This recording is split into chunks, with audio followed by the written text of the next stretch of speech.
It's still uncertain when recreational marijuana sales will begin in the city of Reno, but the Reno Police Department is reminding us of some laws in place when they do begin. Ryan Kennedy spoke to officials today, joins us here in the studio. And Ryan, what message do they want to get out?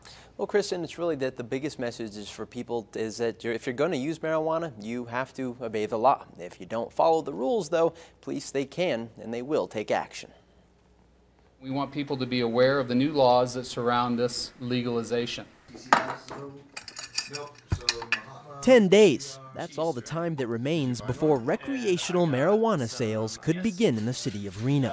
We've been ready. We're ready to begin if the program begins on July 1st or sometime next year. But as the countdown begins, RPD wants to make sure all pot users are aware of the legal do's and don'ts. Use and possession are still violations of federal law, and we want to make that clear. State law only allows a person to use marijuana at a private residence or your own home.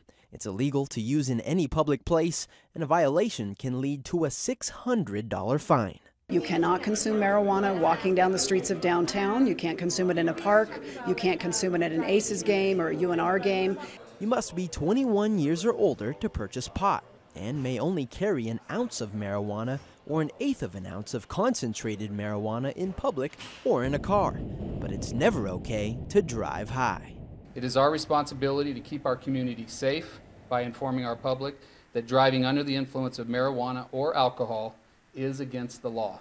Getting behind the wheel with more than 2 nanograms per milliliter of marijuana in your blood is considered driving under the influence. If a police officer suspects you're high in a car, they can conduct tests similar to an alcohol field sobriety test. Our most aggressive enforcement will be driving while impaired. We won't have any tolerance for anybody driving under the influence of any substance, whether it's alcohol, prescription drug, or marijuana.